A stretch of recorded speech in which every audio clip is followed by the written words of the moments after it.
You're tuned in to RX Radio. But welcome back, dude. Ladies and gentlemen, hopefully you've heard him before. If you don't know who he is, Trevor Kimm, Dr. T. Kimm, two-time national champion in Olympic weightlifting. You've competed internationally in Italy?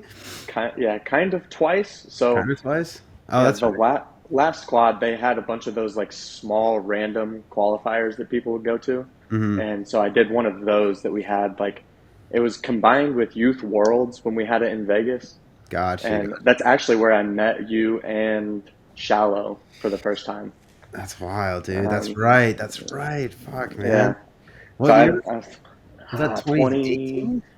18 or 19. I don't know. I've got the medals back there from that meet. But Yeah.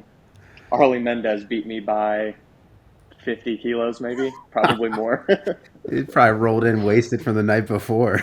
Oh yeah, he was hammered. And so were his whole team. Like, Yo, crazy. Mason. champions.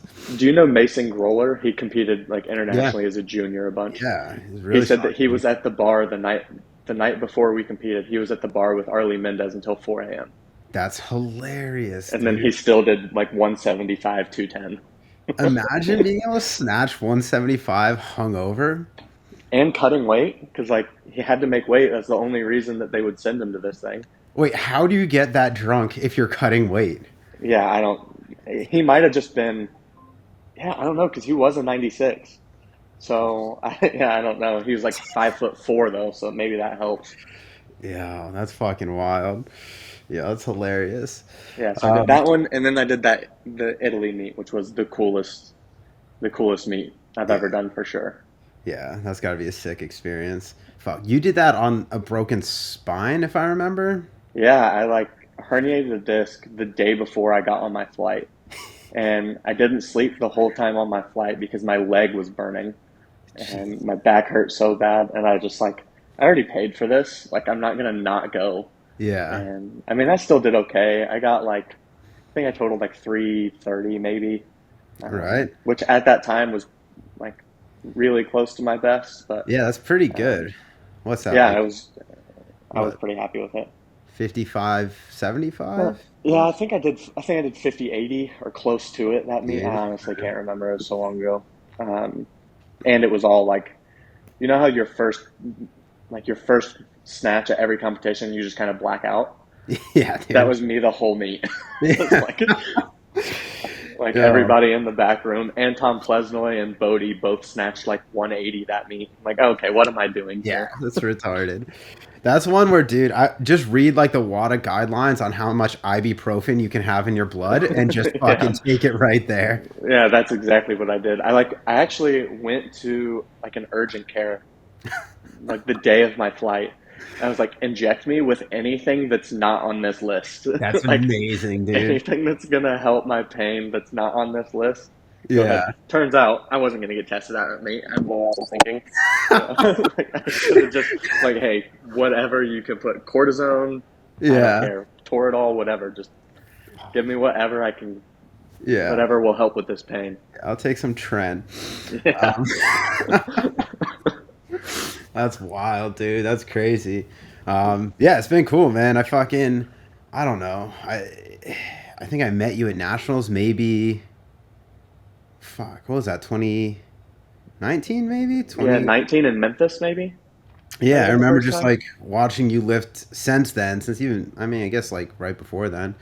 And then just seeing your trajectory till now, it's been pretty fucking cool. Cause like, what'd you snatch at the Arnold? Was it 62?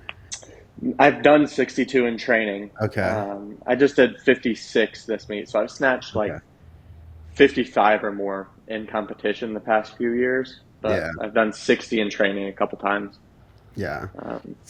At that Nationals, the 2019 Nationals, I did 148.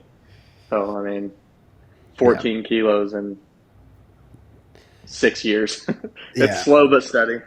I mean, that's pretty wild, though, for someone that's been competing at a high level as long as you, someone that's been lifting as long as you, someone that's, literally just your age as well. Yeah. And someone that's as strong as you, too, to, like, see that continual progress, even if it is, it's always slower than you want it to be, but... Couple kilos a year, pretty much pretty much a couple kilos a year every year since I did like 150. Yeah. That's dope, dude. That's wild. And for anyone that's listening, it's even more impressive because Trevor is a large vegan. He doesn't eat. Not vegan. I do dairy. Okay, in my mind, he's a large vegan who Yeah. doesn't eat any grown-up food. You know what's crazy? So Kendrick Ferris just put out like some type of open letter to the Olympic Committee to make the LA Games vegan. And I think that is the most ridiculous thing I've ever heard in my life. I saw there was something going on. Is it to make it completely vegan, or is it to just Yeah, like have vegan options? no, because it's completely vegan. Because I saw on that same thread that I think 40% of the food options in Paris were vegan. It was either 40 or 60, one way or the other. And then, so they wrote like an open letter to try to make LA completely vegan. I'm like, listen, you want to talk about forcing your beliefs on the entire population, especially in the most important week of pretty much everyone's career, Yeah, everyone's life at that point. Like, that's so ridiculous. yeah, Like, dude. I get you guys want to be ethical, and if that's what they're doing it for, I don't even know, to be honest. But I think that that's the most ridiculous thing for at least a high performance week or month. Yeah, dude, that's wild. But if they have a chance to get away with it, it's definitely in LA. Oh, yeah, for sure. Yeah. California would do that in a heartbeat. I don't think that that just sounds so unreasonable. Like Yeah, I get like plant-based, like yes, have vegetable options, but I don't know. This is very for much sure. my belief system, and I think science supports this, is that it's not necessarily healthy to eat vegan. Like if you want to No. be healthy, you need to have some sort of protein in your diet, complete amino acid chains, like all the things that come with eating, even red meat. I don't know, B vitamins. Yeah, and I feel like it would have to be so much more expensive to meet that, like to get that whole profile in Oh for yeah, however many athletes go to the Olympics. Like it has to be incredibly expensive to source like a plant-based protein source that has all the amino chains. Like just give everybody a hamburger and let them. right. Right. Not to mention, everyone's just going to shit themselves if they Oh make it yeah, all plant-based protein. especially since everybody's just going to go to In and Out. Yeah, yeah, for You sure, got dude. the world's best athletes Yeah, going to In and Out before they compete just so they can get some type of protein in. yeah, Yeah, that's I think wild. that's a terrible idea. Yeah, I don't know. Speaking of, it's eventually we'll get to a point here, but this is just kind of catching up. So you were just at Paris Olympics 24. Yes, What was that not experience like? not competing to be clear. Yeah, not Um, competing, just spectating yeah, just and buying spectating up all it. the equipment as you can see behind him. Yeah, it's I spent a pretty penny on it. Honestly, shipping and like duty fees and tariffs and stuff were more expensive than the equipment was at Yeah, this I'll point. bet. Ridiculous. But yeah, it was fun. A bunch of us took a trip. We went to Germany, so we got to train in one of the German national team training centers. It's like where a handful of their junior lifters train in Mhm. Berlin, which was really cool. So we did like 3 days in Berlin, 3 days in Amsterdam, where we also found like a training hall that had all the Lego stuff. So that was a pleasant surprise. Yeah. Um, and then a few days in London, and then spent 5 days in Paris. Paris Oh, was awesome. It's more than what I expected it to be. Like, obviously, being a vegetarian, all of the food options were awesome because there's bread everywhere. Bread, pasta, pizza, it's all awesome. Um, as much as I eat pizza, I think I had pizza every day, at least once a day while we were in Paris. amazing. The best food option for me possible. French toast, croissants, and pizza. That was my diet for six Yeah, days, and I lost this is weight. I have an elite athlete over here. Oh, I was not trying to be an elite athlete that week, and I was trying to be a glutton. But yeah, dude, it was really cool. Watching Lasha, we sat right next to Lasha's family and Tank Murakami's grandma. We were like, like high fiving Tank's grandma after every lift. It was hilarious. That's dope, man. Yeah, that's got to be a pretty crazy experience. Carlos's session was the most crazy because all of Bulgaria was there and they were very loud. It was awesome. It kind of reminded me of like everybody's seen that Ilya and Almaty video where they had that clean and jerk video from behind so you can see the crowd go crazy. Hmm. That's kind of like what Carlos's last clean and jerk did. And the whole place just stood up going crazy. The Bulgarians were like jumping over the fence from the second row like to the floor. It was crazy. Just getting kicked out. Man. That they didn't do anything because it was the last. He took the last attempt, Right. and they were Yeah. all going to come down and like he came out after the medal ceremony and like took pictures with the crowd and that kind of stuff. So yeah, once I mean there was 100 of them that jumped the fence. What are they going to do? Nothing. Yeah. I don't know. I'm not gonna fuck with 100 crazy Bulgarians. No, not at all. Oh, that's wild, man. That sounds like And a pretty sick experience. after that session too, we were so him and Olivia competed on the same day. So after their sessions, we were out to eat with Olivia, like Olivia's family and us, and Matt from Hook Grip, all just ended up at the same restaurant. Nice. And we could see Carlos chain smoking cigarettes, taking pictures with fans with his medal outside the restaurant. Fuck, man. What a G. Yeah. That's all I want to be in my life. It'll never be that. Oh, definitely not. I would not. First off, I wouldn't smoke a cigarette, but that's so Oh, gangster. I'd smoke one right now. I still won't have world records or gold medals, though. Oh God, no! You need the smoke. You need to lace it with some Tren or something. Hey, whatever they got in Bulgaria, at this point, I'll take it, including the cigarettes. It's got to be good, whatever they've got. Yeah, man. That's insane. That's dope, dude. That sounds like a fucking sick weightlifting experience. Oh, it was awesome. If you don't go to that and then come back extremely motivated to train, there's something wrong with you. Yeah. Unless you're an Olympian. After, Right. Like all my friends that went, like talking to Mary after, because Mary and I are pretty close. Yeah. Talking to Mary about it after, she was like, "Yeah, I was ready to be done with weightlifting," and to be honest, that's what I feel like most of them end up doing. It's like at least take a few months off, Yeah. and then they're like, "Do I like want to do this anymore?" That last qualifying procedure was like Yeah. it about killed all of them. Honestly, like looking at the way that people train and like the qualification process to get into the Olympics, like it makes sense in my mind for people to take like a solid year off of training after the Olympics before they get back into like full-time, like actual intentional training. Like I sure. I can justify that very easily in my head. The only problem with that is like the qualification procedures for the Olympics start a year out. And if you don't make that first qualification, you're basically exiled. So Right. like for them to take a whole year off and then only have, a year, 6 months maybe to actually get back in shape, it's like, all right, well, you're really risking the next 4 years by taking that year off. I know some people, at least back in the day before they changed the qualification procedures, it was a little more realistic. Like I know Kendrick would take a whole year off and Ilya would take a whole year off, and then everybody's watched the Ilya videos where he started out missing like 120, 130 snatches, and then 6 weeks later snatches 190. It's like, all right, well, he can afford to do that. In the U.S., it might be a little bit of a different story.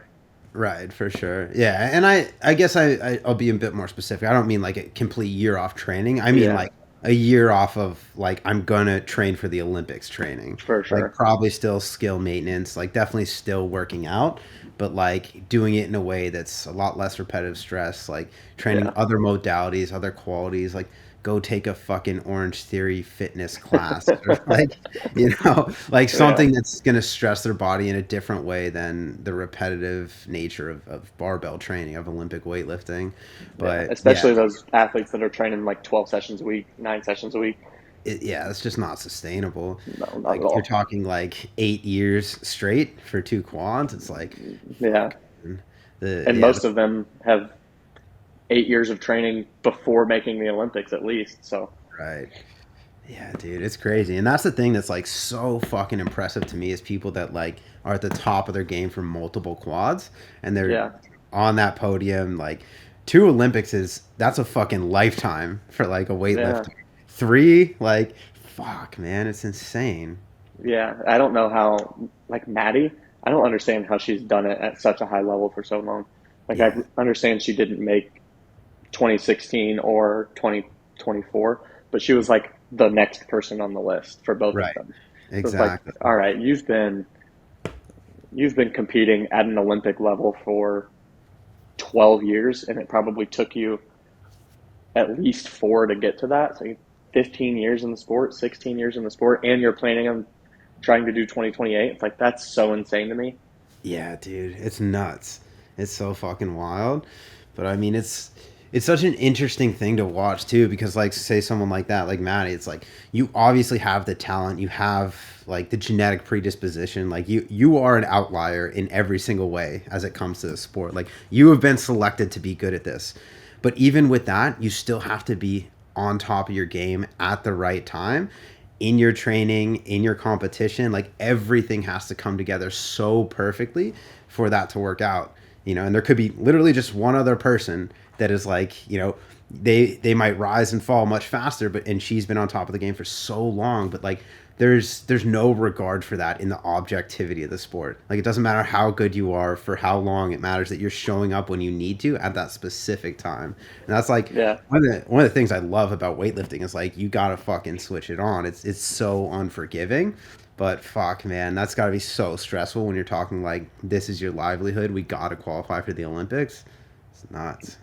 Especially when there's multiple people, like in the US and I mean, multiple countries, China, for example, when there's multiple people in every weight class that could medal, but we can Yeah. only take one. So, Right. like, you're either winning the Olympics or not going when your best total would have likely gotten second or third. Like, Right. it's a heartbreaking, um, it's a heartbreaking avenue to follow, to put that much effort into, to be the third best in the world, and you still don't get to go to the Olympics just because of the procedures. Like, I know, dude. It's so heartbreaking. nuts. It's so nuts. Yeah, and that's like, I've never gotten to compete at that level, which like, I don't know. That would have been fucking sick, and I'd love to have that pressure. But like, even at the levels I've competed at, like, it's there's no glory in the sport. Like, No, you're fucking killing yourself, and like, even when you do well, it's like, fuck, like I could have done better, or like, it's for very sure. rare that everything goes the way you need it to, and then even when it does, like, okay, you won nationals, but like, then there's the next level of competition, the next level of Yeah. competition, and it's like, there's always someone that's going to be better than you, and like, it's so unforgiving, it's so unthankful, like you really have to do it because you love the sport or you hate yourself. There's no in between. a, a great combination of both. Right, dude. That's the leaning perfect fuel. leaning towards the hate yourself maybe a little bit more. It's like, oh, my knees are at 8 out of 10 pain today. I have to squat today. I hate myself enough to continue to do these squats today. Yeah, right. The Yeah, pain of living my life is worse than the pain of being my knees. So I'm yeah. going to do this. I'm just gonna. I like this suffering more than the other, so I'll just continue to do that. Exactly. I was Uh, actually talking about this with someone the other day. It's like, okay, yes, I've won a couple big meets. I got to compete internationally, trained for however many years, and then a guy like Colby comes along, does one. What did he just do? Like 175, 224 at his first world. It's like, all right, well, I just lose. My genetics, like, while they're pretty good for weightlifting, okay, yeah. 162, like 190 is pretty good for weightlifting. Pretty fucking I'm just never going to be able to compete with somebody that can come in and do that. Yeah, dude. And that's the thing is like being around like definitely weightlifting, but other athletics for the time that I've been around it, it's you really start to learn that there's people that are predisposed to succeed. Like it's so much more about genetics than it is anything else. And like once you have the genetics in the right environment, that's necessary for someone to reach their potential and compete at these high levels. But without that first part, environment's never going to force you to be at the top of your game. Like there's never No, someone that's been at the top of their game in sport that wasn't genetically predisposed to do that. You can't like will for sure. yourself into that. And it's like it's cool to like think like no, like I can do this, I can get better, and like you see the progress, and then like after a while, it just stops. Like and not necessarily stops like we were saying, like you're throwing a couple kilos on each lift each year, and that's fucking sick to see, and that's really encouraging. But at the same time, like someone comes out of nowhere and they're like, they're snatching what you've been working your entire life to snatch on, like, year one. It's like, all right, this person was always meant to do better than I was. Yeah. And that honestly, like people forget that weightlifting is a strength sport sometimes. Colby's the strongest human being I've ever met. Like he just is. And Yeah. he did that 300 kilo double, no belt, no knee sleeves, like just on a random day. Like you want to know how many people in weightlifting, particularly in the US, can just squat 300 like on a random Tuesday training? It's like no, people are going through 12-week squat cycles, peaking to maybe try to do that for one. And he's just doing it beltless, nonchalantly for a double. It's like, all right, his technique is good enough that the strength surplus makes him win. Like, all right, well, if your technique is good enough, if you've been doing this sport for a few years and your technique is like you're not missing 60%, 70% lifts every training session, like you should probably just focus on getting way stronger. Oh God, that's such a beautiful point, and that's such a frustration I have because, like, you obviously coach in the sport of weightlifting. I have coached for a long time, and I still do, and it's the most frustrating thing for me is that people that are not strong, that like just want to get in all these bad reps of snatch and clean and jerk, and they just think that they need to will themselves into lifting heavier weights in the competition lifts. It's like, you know what? The one thing I've seen clean up technique every single time is getting fucking stronger. Like if you get stronger, the lifts are going to get easier. I fucking guarantee you. That's going to make so much more of a difference than working on technique and executing poorly on it because you're not strong enough to lift the weights you're lifting. So just fucking getting stronger is like, that's the number one priority in the sport. Like steroids don't make your technique better. They make you way stronger. Right, exactly. You know what they do? They make it easier to hold positions because your muscles are stronger. Bingo. Like look at like people talk about movement training systems with teams like Russia and China, how a lot of them have a lot of similarities, whether that's the coaching or just genetics. Like the China team, they all have shorter fingers, their proportion or shorter femurs, their proportions are just more similar. So that, insane. Yeah. Well, I mean, if it Tian Tao does, that's why he says he can't snatch because he's got little tiny hands. Yeah. But, yeah, shorter femurs, like the proportions are all similar. So like maybe that's why their movement looks the same. But if you go back and look at like 80s Bulgaria, like none of them look the same. None of them moved the same. But they were all the strongest people in the world, which is why they were the best. Yeah. Yeah. I think that's a really good observation. That's why, like, to me, like, there's no gold standard in terms of a specific, like, lifting technique, like the way a lifter lifts. It's like you're going to lift the way that you're predisposed to be most efficient.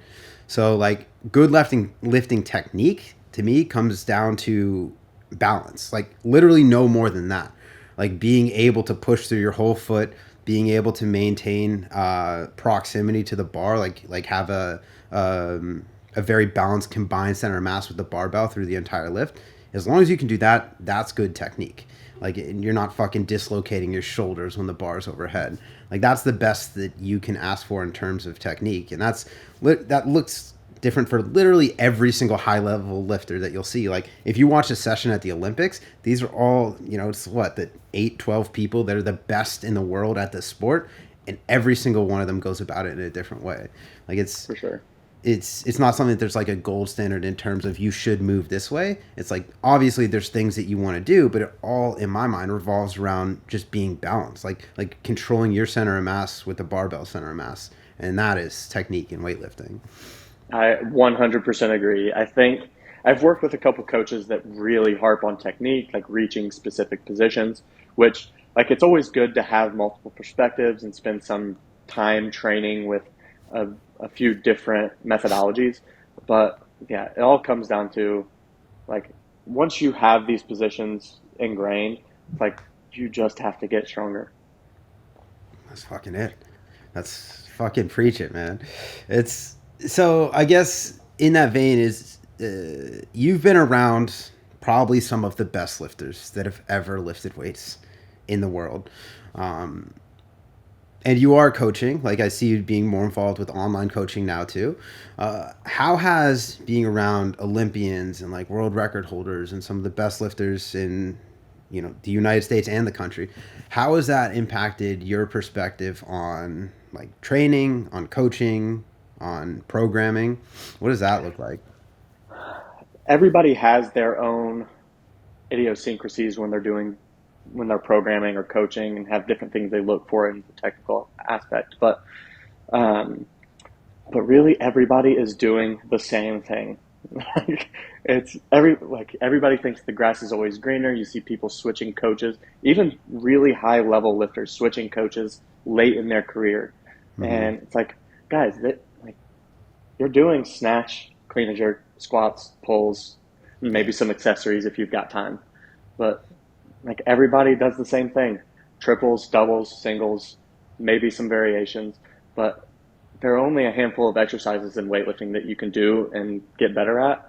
And unless you're training 12 sessions a week, like, you don't have time to do all of the different variations.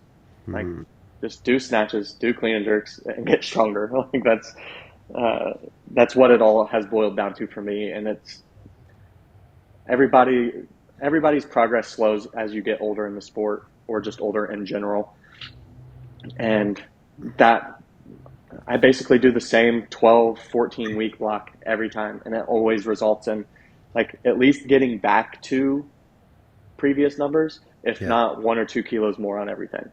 And it makes it very uncomplicated, consistent. I know what I'm going to do week 1. I know what the goal should be week 4. And if I don't hit that goal week 4, give myself a couple more weeks. Fuck, dude. I love it. I love it so much. And the reason I love it is because the message that it sends is that it doesn't have to be different. It doesn't have to be new. Like, variation isn't better, or like different isn't better. And I think like that's the thing I'll see with more so the level of lifter that I coach is people that are like getting into competition, like maybe trying to qualify for something, but they're not like your level of lifter. I don't work with, people that are trying to qualify internationally, but I feel like this is how it always is in coaching. That's the majority of your clients will be more kind of general population, like people that are just looking to, get better. Like they're looking to compete every now and then for fun, maybe qualify for like an AO or like finals or something, and that's sick. But that level of lifter, they're the one that always thinks that there's something new, something different that they're not getting, and that someone else has the secret.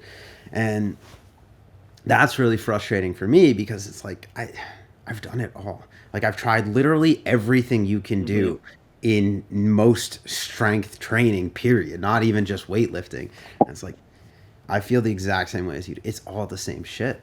Like, you don't need much variation. Like, you probably actually, the only thing you need to do is like stop going out drinking on the weekend, like eat more fucking protein, go to sleep, and actually train hard. Like, and like train hard and train smart. The combination of, because like, I'm sure what you're saying, in the same 14 weeks, you're not just going in the gym like fucking Carlos and hacking some Marlboros and maxing out every day, right? No. We all want to fucking I've done that. I've tried that. It doesn't work. It's Right. not for me. I did that while I was in grad school. I bought the Kazakh training book. Yeah. I tried it for like 6 weeks and broke hard. It's so fucking dumb. Like, there's like very like sound principles to strength training. The way that you get stronger is very, very well researched and very well outlined. And there's very little exception to that. And the only exception comes in a syringe. So unless you're doing that or willing to do that, then like you have to go about this in a specific way, where it's like you're actually increasing your capacity to lift weight. Like, if you're not increasing your capacity and you're not doing the training that it takes to actually strengthen positions, build better awareness, increase your capacity in those positions, and then associate that to the skill of the snatch and the clean and jerk, then you're not going to get better at those things. Especially not if you just keep trying to rip weights off the floor that you're not strong enough to lift, and they pull you out of position, and now every single time that you try and snatch, however many kilos, 100, 120, 150, you're in bad positions, then you're going to get really good at being in bad positions against that weight. And that's going to be your default. So it's like, that's the thing that frustrates me, is that like, no, there's a process here. And just because like you think the process is you need to lift more weight, and you're stubborn about that, doesn't mean that that's right. Doesn't mean that that's going to work. Exactly. And there's a difference between, I think one thing that people, especially new people, do get confused, particularly in weightlifting training, is like 1 rep max strength and moving, like the difference between moving a 1 rep max slowly and moving 150 kilos faster and faster don't necessarily directly correlate. So like you can judge yourself getting stronger by how the same weights are moving, even if that top number doesn't change much. Like Absolutely. I can squat, like I've been able to squat 260 and 270 for, a handful of years now, 5 years, maybe 6 years. And while the top end number hasn't gone up, the way that I can move 250 and 260 is way better than it was when I first grinded it out. Yeah.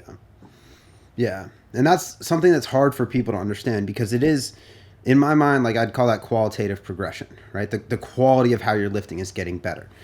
And that's not as sexy as like, seeing, that your top snatch instead of 162 is 165 now. Mm-hmm. Or, I'm using your numbers because mine are a lot less impressive. But like seeing that PR on like the competition lifts, like that is the ultimate. And that's like the adrenaline rush that everyone wants to get from like lifting and doing this. And like, it's fucking sick, but it takes so much to do that, especially the longer you've been doing the sport. Like and this sounds a little bit harsh, but most people, you don't fucking deserve that. Like you haven't done what it takes to deserve to hit a PR. And that's why you're not getting it. And that's like, you're not just going to will it into happening, or like, it's not going to happen by chance. Is you actually have to do what it takes to earn to lift more weight.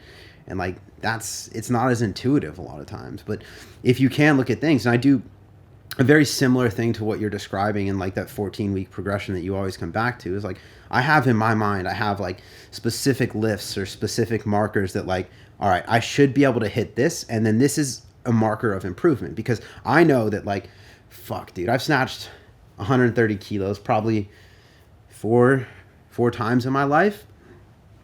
And the first time was like, fuck dude, probably 6 years ago. And the last time was probably 2 years ago. Like it's been a while. So it's like, I know that it's kind of like what you're describing with your squats. Like I know I can, and I have snatched this number, and I'm probably not going to push that too much further with the training that I have going on right now. But like, I know that my best snatch triple is 115. I know that the most I've ever snatched from the hip is 121. And I know that like my best power jerk is 155. And I know like my best block power clean is 145. So it's like I have all these markers, and there's like specific variations that I'll use in a specific order to build a progression. That it's like, all right, I'm going to start with block power clean triples, and then over 4 or 5 weeks, I'm going to work down to a heavy single. And if I know that I'm like within the ballpark of 145, then things are trending in the right direction. Or like I know that like my best snatch triple is 115. Like I'm going to do snatch triples for 3 weeks, and then I'm going to test the top set, and I'm going to see where I'm at. And like, if I'm within, a relative proximity of where I want to be, then I'll move on to the next progression. And it's like, there's things like this that, you can have like objective progress around lifts that are not competition lifts, but are a marker of success in your lifting technique, in your proficiency, in your strength, in your stability, that show you that you're trending in the right direction, even if it's not a PR in your snatch or your clean and jerk or your back squat. And that's like, I don't know, ever since I've matured in the sport, which is, I think maturing in this sport is like once you reach your peak and then start to fall. It's like you realize like, oh shit, I can't just do whatever the fuck I want. Like I need to figure out how to be like really intentional and get more efficient in my training. But like since then, it's like, all right, I know ways to gauge my progress along the way to make sure that I'm on track to have a good competition or to like peak properly, or whatever goal you're trying to accomplish. It's not necessarily the end goal of like having a bigger total. That's what should ultimately be the end goal in weightlifting.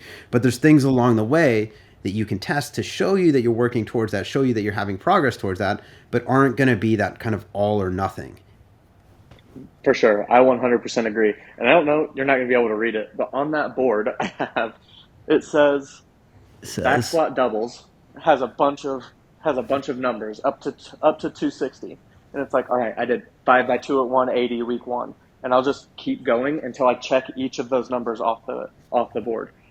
Same thing for snatch triples. Have X amount. I really enjoy like repetitive effort training. So I'll do 5x2 at a number, 5x3 at a number, and then just get really good at moving that number for multiple sets. And then that number creeps up. And then once I get to like in the range to shoot for that PR triple. So like the goal this block is 145. I've done 142. So technically 143 to 145. Once I hit somewhere in between there, then we move to doubles. Yeah. Once I hit a PR double, which right now is 152. So we'll go again, 153 to 155, somewhere in that range. And I'll keep doing doubles until I hit that marker. And then, because I don't really have a competition that I'm preparing for, so it's not like I'm on a time crunch to get really good at singles. But I do that same thing for back squat, clean and jerk, snatches, whatever variation. To be fair, I don't do a whole lot of variation. Snatches from the floor. I do, to keep myself from being extremely bored, I'll do snatch plus hang snatch, like Andre Aramnau style. So below knee hang snatches. And that's the only variation that I do, and that's just to break up the monotony a little bit. There's nothing special about snatch plus hang snatch. It's, for me, it's just what I do to break up a little bit of the monotony. Yeah. Yeah, and that's cool to hear because, like, honestly, it's the same rationale that you and I have around training, but that last piece, like, shows that there is variation within this, because I use a lot of variation in my specific training and with people that I do train. And my reason for that is basically it's to build up the skill of the whole lift. So like a very basic progression I'll take people through is like, I'll start from above the knee with hangs, I'll work to below the knee, and then I'll do like a full snatch. And that could be like 12, 16 weeks of programming that I take them through that sort of progression. There's like every single sort of progression in between that, because I am big on the skill learning part of weightlifting and keeping that slightly separate from, at least earlier on, separate from the competition part, and then keeping that separate from the strength part of weightlifting. Because, and I think that's really important, particularly in the first, 3 or 4 years of training, which I did all that in the first 3 or 4 years of training. I did all the blocks, all of the hangs, all of the like hits, tall snatches, snatch balances. Like I did 5 years of that stuff. Now, it's training can look a little bit different, especially, with a family and a full-time job and multiple full-time jobs, because I work in surgery now and run a clinic and coach and training. And so if we missed it in the intro, he does all that stuff too. Yeah. And so if, I forgot we talked about that before we were recording, but whatever. But yeah, so like me trying to nitpick, program a bunch of snatch balances and block stuff, especially while my setup is legit for a garage gym. Like I don't have blocks here. I don't have a bunch of things that I can do a ton of variation on. I have what I need to snatch, clean jerk, and back squat. And that's for my training, it works well. Yeah. And that's great. And there's literally nothing wrong with that, especially if you prefer that and if you like that. Because for me, like if I'm just doing snatch and clean and jerk singles, like it's too easy for me to be like, get the Marlboros, we're maxing out. Like it's so hard for me to do like 8 singles at 75%. And I'm like, what? Yeah, fuck that's this. boring. So it's like, you know what? Because I do, like, that's the thing I've recognized about myself, is that I like to push myself in training. And like, no matter what, like I like high rate of perceived exertion. So like, I'll scratch that itch with variation in volume in my training, because it's like, all right, I could do sub max submaximal singles, and like this could be really repetitive, doubles, triples, whatever. But it's like, fuck it, I want to max out for a high hang snatch triple, and it's like it's a high level of effort. So it feeds that for me. It's something that is constrained in the amount of load that I'll use because it's from the hip. It's triples, so it's probably going to be somewhere in the ballpark of like 80, maybe if things are really good, like a little north of 80%. Like if I'm well trained at the end of that progression. Sure. So it's like something I'm probably working between like 70 to 80% for multiple weeks on. And that's something that like for me is good mentally because I can try really hard. I can have progress week over week. And that's like the sort of thing that, and I think there's like an unspoken thing here that we kind of like danced around, is that you and I have been in this sport for a long time, right? We don't necessarily need to work on technique anymore. Like I haven't snatched in probably 3 months because the beginning of this year is fucking crazy for me. And I picked up a barbell and I snatched 110 from the hip crease last week. So it's like, and my best snatch is 130. So it's like, all right, I'm snatching reasonably heavy without having done this skill for a long time. So it's like the technique is there. It's really just practice and consistency. And the thing for me that, you know, after training a while, the strength kind of comes up and down in phases, and there's things you feel better at sometimes and worse at other times. But for me, it's the timing. The timing through the lift is the thing that takes the most practice, because the timing for a 95% snatch versus the timing for a 75% triple is going to be a bit different. But the thing I do like about like variation in volume is you can start to mimic the timing of a heavy snatch with fatigue in lighter snatches or positional constraint, right? That's why like I post a lot of stuff around like a tall snatch, tall clean, tall jerk as a variation that I like, or a primer that I like for heavy days, because I like movements like that, because the constraint of stopping the momentum of the barbell forces you to understand how a heavier barbell will move and manipulate your body positions around a bar that's not moving, as opposed to just having like, you know, a 70 or like a 70% jerk where that bar is just going to go wherever the fuck you want it to go because leg drive. Yeah. I completely agree. You have just chosen to do it with variation, where you Right. like, you can limit the, you know, the actual tonnage on the week with variation, where I do it through reps. Yeah. Like I just like, and it still keeps the effort high, because when I'm in single shape, I'm definitely not in triple shape. Oh, So fuck no. once I Yeah. get out of that competition phase and get back into triples, like 110, 115 triples that first week it's not a for sure thing I'm going to make all of them. So that constraint is still there, and the effort can still be high, especially if I give myself like a rest break limit. Like if I cap it at 2 minutes, Yeah. Oh yeah. and doing 5 sets of 3, it's like, all right, yeah, I'm going to work really hard today, even though it's 70% of my best snatch. Even if I just did that snatch a week ago, like it's still going to be hard because I'm not in shape to do that. And so that's where I break up my intensity from, is through volume instead of variation. Yeah, absolutely. And it makes a lot of sense. They're like, it's two ways to approach the same problem. And For that's what I really like, is that like, even though we have slightly different training styles, like the philosophy is pretty much the same. Yeah. And it kind of goes back to what we were saying earlier, is there's only so many things that work. And if you would have asked me that same question 5 years ago, I probably would have given you a different answer. But after being around for, 10 years and hanging around with high level athletes, like I think I was leaning towards this style of training for a really long time, and then would see people do other things. I'm like, okay, well, maybe I do need to do all of these variations and blocks and all this stuff. And then after hanging out with Ian, he was like, dude, he's like, you're good enough. You don't need to do all this stuff. You just need to go and train and get stronger. You don't need a coach. You don't need to do any of this stuff. It's like, Yeah. you know what you're doing. You're smart enough. Just go train and get stronger. And so I've kind of live and died by that for the last, 3 years. Yeah. Fuck, that's sick. And that's such good advice, dude, because it's like, just if you pay attention when you're training, you know what works for you, you know what doesn't, right? And you've had success in ways, and then you've tried other things that are less successful. Like I work with this coach. I'm not gonna say his name because he's way better known than I am, but I think he's fucking retarded. He had me doing, I think it was 15 sets of clean and jerk on the 2 minute, 2 weeks out from a competition. Just because I know what, like, I don't even know through you who you're talking about. I just have a feeling I know who you're talking about because of that program.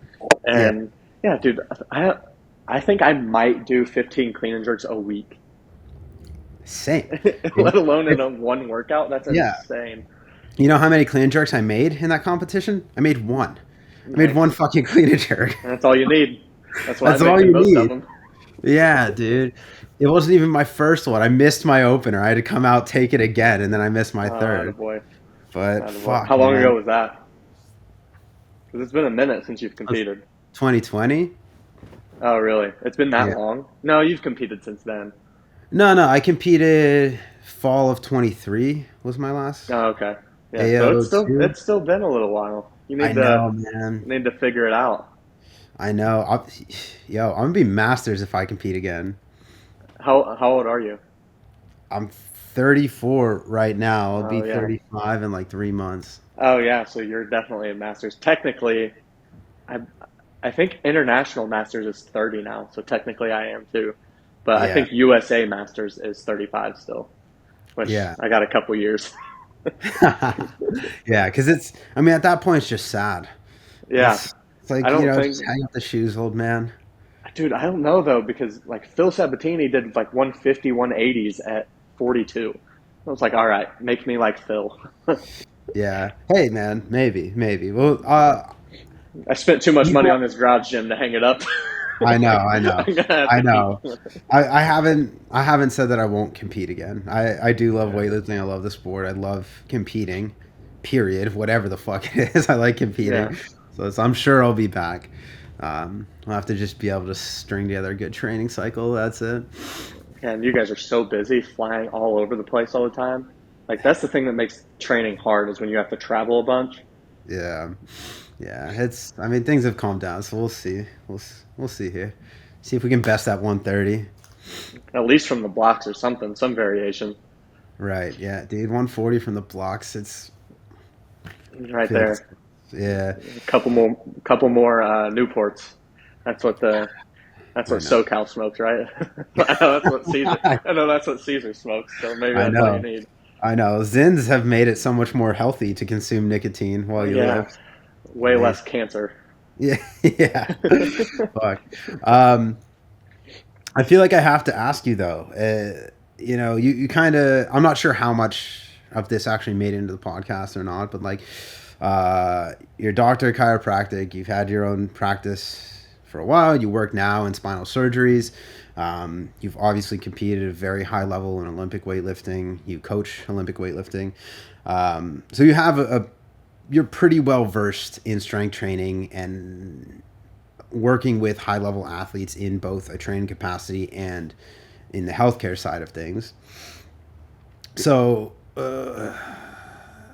we've had some conversations in the past about some training methodologies that I don't know, maybe are a little bit retarded. Maybe they're things that you're not a big fan of. Yeah. Um, and the one that it seems to be lately is fascial training. So, can I ask your opinion on that? Yeah, so my inbox, because people know that I don't like it, um, my inbox on DMs is insane with memes about fascial training and just like how widespread it's become. And so I don't necessarily recommend Cairo School. I know you guys don't either. We all No, made that mistake. get a real But job. yeah, get a real job. But the one thing that I do think just graduate school in general really helped with is filling gaps in knowledge that we had prior to grad school. Like you get done with a graduate degree or with an undergrad degree in kinesiology or exercise phys or whatever, and you're like, oh yeah, I know quite a bit of anatomy. And then you get to grad school and you're like, oh, I didn't know a fucking thing about anatomy. Right. Physiology, neurology, same thing. So one thing that education helps with is being able to weed out some bullshit. And fascia training is just that. So a few things so how I kind of break it down is you have a few goals in training, which we've talked about a ton. Goals are hypertrophy, generally, motor learning, skill acquisition, and motor unit recruitment. So build muscle, make that muscle move harder, make that muscle move better. All of those are top-down processes. So all of those are coming, like nerves are coming from your brain, primary motor cortex, to your cerebellum, to whatever limb you're trying to move, making it move. Fascia only has ascending neurons. So it can sense pain, it can sense position, it can sense how fast you're moving, maybe. That's still a little debatable. But you cannot control any aspect of fascia outside of the tension that is generated by the muscle. So thinking that you can individually train fascia is so incorrect that it drives me insane when people talk about it. Like, I know the guy, the hyperarch fascial training guy, is the one kind of promoting most of this, but like the thought processes around it is wrong. Now, I do think that he's coming at it a little bit from a rehab standpoint, in which may work, but it's working through a completely different mechanism. It's working because the load decrease is so high because it's all body weight, single leg, maybe like stretching stuff. That's all it is. He's not doing, there's no load involvement, there's no progressive overload, which is at the end what's going to make you better at weightlifting or whatever sport whatever athletic attribute you're trying to improve has to follow progressive overload. And it's not doing any of that. So trying to incorporate all of that into normal training is just scientifically baseless. Yeah. Where they'll dispute that is you can get some tension or some contractile tension out of fascia, but it resembles skeletal or it resembles smooth muscle. So like, yeah, your bladder expands and contracts, but you can't train your bladder to contract harder. It just does it because it does. Like the fascia, you cannot make your fascia grow. You can't make it contract harder because your brain can't tell it to, because it doesn't have the required neurology to make it. I don't know. What do you think? First off, I'm so glad I asked. That was a better explanation of why it pisses me off than I could have given. I've read every article published in the last 20 years about fascia in the last month, and new ones come out all the time, and they just say the same thing. It's essentially a passive organ. Now, right. I know you guys, to kind of back up some of the theory that you guys post, like the anatomy train stuff, right? Like the fascial slings and how agonistic muscles work together to promote better movement in certain planes. Where that comes is like, now I will say the guy that wrote that book kind of has since come out and retracted his statements, but the theory behind it still stands. Like the logic behind it still stands where, all right, these movements occur in this plane. What exercises can we do to make that plane of movement stronger? Whether that's through a fascial connection or motor learning can be debated, but it's still, the anatomy trains will give you a guideline of, all right, these muscles can be involved in this sling of movement. These muscles can be involved in another sling of movement. And then we can program around that to make a complete training program, particularly for like accessory movement, or if you have an injury that you're trying to rehab. It's like, all right, well, you kind of move shitty in this plane. We can use this chart, essentially, anatomy trains, to choose exercises that might make that plane of movement stronger for you. Yeah. And I think that's beautiful. Pretty much the way that I think of it is exactly that. It's that fascia is not going to contract so as much as I understand, and I haven't done as much research on this as you have, obviously, but I have a pretty good understanding of how the body works, is that fascia cannot contract voluntarily or independent of muscle contraction, right? So there's any training that you're doing, revolving around muscle contraction, and anything else that happens at a fascial level is a residual effect to that, right? So regarding the fascial planes and the myofascial meridians, like Thomas Myers, like, yeah, I read the book. I've taken from it what I deem to be useful, and I've discarded the rest, right? And the thing is, that I find to be useful with that is that, so say, like, one we'll talk about often, I think is very pertinent with loading parameters, like cross-body loading, like contralateral shoulder and hip. So like a movement that I love to prescribe is a B stance RDL. So like you could look at the posterior oblique sling, the lat of one side, the glute of the opposite side hip. So what we're looking at here is the glute and the hip and how they interact to transfer force from one shoulder to the opposite hip through the back of the body. Great. We can create tension there. We can create movement by creating tension. You know, if we look at walking, there's contralateral shoulder and hip movement. Like a lot of these things, these ideas, they make sense in the application, right? So if we're looking at loading through these ways, like there are, like I said, there's a contractile purpose or property to fascia.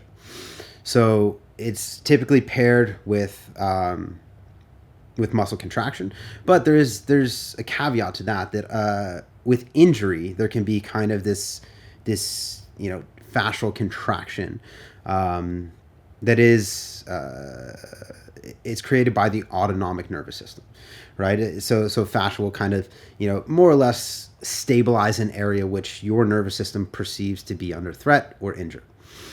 So the benefit in understanding planes and moving in this way, I think, is that the glute muscle origin to insertion, it will create movement, right? The lat muscle origin to insertion, it will create movement. But the difference when we look at fascia is that we can create tension through that plane of movement by contracting one side or the other side. Right? Is that so that we can create movement in that fascia that spans greater than just the origin insertion of the lat by contracting the lat, right? So that can be something that, like you're saying, in specific movement patterns, in specific scenarios, that can be a benefit for people for a specific period of time, right? And I don't believe this is training the fascia. I believe it's manipulating the properties of the fascia through training the musculature, that we can see better results in terms of range of motion, in terms of reducing muscle guarding through specific areas. And that's kind of my take on it, is that people are repackaging the benefits of exercise and saying that it's working through a different mechanism to sell it in a more proprietary way, which I believe is completely untrue. I agree 100% with what you just said. They're just taking like general principles of training, packaging it into this fashion nonsense, and selling it to a bunch of people that don't have the ability to audit that information with any scientific reliability. That's all that this is. And people are biting on it. Like weightlifters, powerlifters, athletes, they're biting hard. But yeah, it's a thing that I think you believe. I believe that you said this off air. So you use the word feel good modalities, referring to like things that you commonly see in a rehab setting that probably have a very low impact on the actual rate of recovery of someone, but they mentally, people grasp onto these things and they think that it's helping. So maybe it helps in terms of a placebo, like a shockwave, an ultrasound, an EMS, red light therapy, like all of these things. I'd put fascial stretch or fascial training kind of in that basket, is that it's something that is relatively passive that people can do, that they feel like it's going to help them recover faster, even if it's completely not. Like they might feel short-term better after doing it. It's like I had a retarded coach come up to me the other day, and like he hurt himself doing a retarded program that he was going to get hurt doing anyways, and he like asked me. This is the worst, is when people ask me my opinion on it, and then I give them like a well thought out response, and then they tell me what they were going to do regardless of my opinion. yeah, that's right. People ask you questions, and same with you, same with me. People will ask you a question hoping that you tell them their thoughts about it. That's Yes. all. That's all it is. Like, Yeah. hey, can I get your opinion on this? But if it differs from mine, I'm going to disregard what you say anyway. That's exactly what the situation was. So funny. And I told him, like, I broke down, like, mechanistically, like, biomechanically, why he was having the issue he was having. And then I related that to the program that he was following and, like, let him know that that was the issue and how to change that. And he's like, oh, yeah, okay. And then he posts on Instagram the next day that he's getting, like, red light therapy and doing contrast therapy with saunas and cold tubs and all this shit. And I'm like, I quit. I can't do this anymore. I, Hey, I need to call maybe Trevor. maybe you just need to get a red light sauna and some contrast therapy and a bowl with some bottled water in it, and you can just sell that at your clinic instead of sending that money elsewhere. I guess so, man. And I don't know. I think the moral of the story is that I'm the idiot because I understand the psychology in which people think that this stuff works. And I understand that I'm not going to change that. But I keep bashing my face against the wall trying to change it as opposed to just giving in and taking their money. Yeah, it's called morality, and we have it, unfortunately, It's so unfortunate. It's so fucking unfortunate. as many of our colleagues do not, unfortunately. Right. Oh, man. Uh, yeah, it's fucking frustrating. But anyways, I appreciate you for being here, for taking the time, man. For people that want to reach out to you for coaching, just to talk, just to piss you off so you send them memes, where can they find you? Just Instagram, Dr. Trevor Kimm. Cool. Yeah, that's about the only place really anymore. All right. Well, So I I appreciate you. you. Thanks for being here.